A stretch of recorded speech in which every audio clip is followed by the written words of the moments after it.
বন্ধু পরকে করিলে ভাই। আধুনিক প্রযুক্তির এক বিস্ময়কর আবিষ্কার হলো মোবাইল ফোন। এটি টেলিফোনের উন্নতর সংস্করণ। যোগাযোগের এক অন্যতম হাতিয়ার এই মোবাইল ফোন। এই ক্ষুদ্র জিনিসটির মাধ্যমে আমরা মুহূর্তে দেশ বা বিদেশে থাকা মানুষদের সাথে যোগাযোগ করতে পারি। সত্যি আজকাল সেই চিঠি বিলি করে খবর যাওয়ার মতো সময় আজ আর নেই। মোবাইল ছাড়া যেন আমরা এক মুহূর্তও চলতে পারবো না। কিন্তু আজকাল কি সত্যি মোবাইল শুধু যোগাযোগের মাধ্যম হয়ে উঠেছে, নাকি এটি কোনো অভ্যাসে দাঁড়িয়েছে? ছোটবেলায় খেলা বলতে আমরা দৌড়াদৌড়ি, লাফালাফি, ফুটবল, লুকোচুরি, পিট্টু এই সব খেলা জেনেছি। কিন্তু এখন ঘরে বসে মোবাইল দিয়ে খেলা ছাড়া আর কোনো খেলাই দেখা যায় না। কেমন যেন শুধুমাত্র মোবাইল ফোনটাই আমাদের আপন হয়ে উঠেছে। এখন আম গাছ, কুল গাছ, পেয়ারা গাছগুলোও বলে আয় আমাদের পেরে নে। কিন্তু এখন মানুষের সেই সময় বা কোথায়? মানুষ ব্যস্ত নিজেদের সেই ক্ষুদ্র মোবাইল ফোন নিয়ে।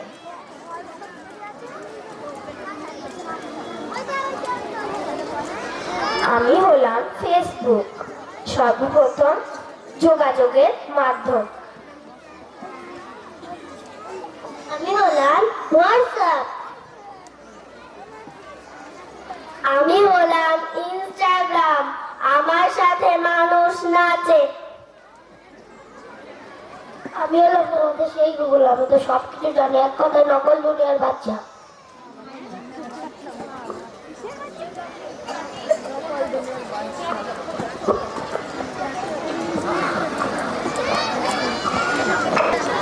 মা, ও মা, বাবা, ও বাবা, মা আমাকে গল্প বলে ভাত খাইয়ে দাও।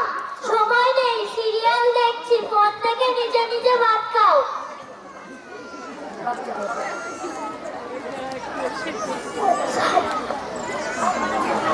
বাবা, ও বাবা, আমাকে এই অঙ্কটি বুঝিয়ে দাও। আমি এখনই অফিস থেকে বাড়ি ফিরলাম, আমি খুব ক্লান্ত, যাও মাকে গিয়ে বলো।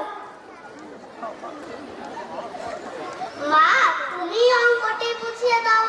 সময় নেই, রিলস বানাতে হবে, পরে করে দেব।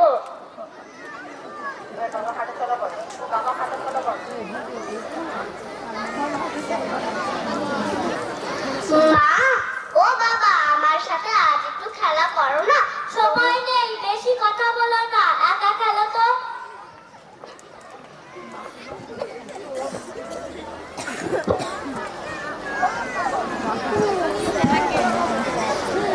খাতা বার করো।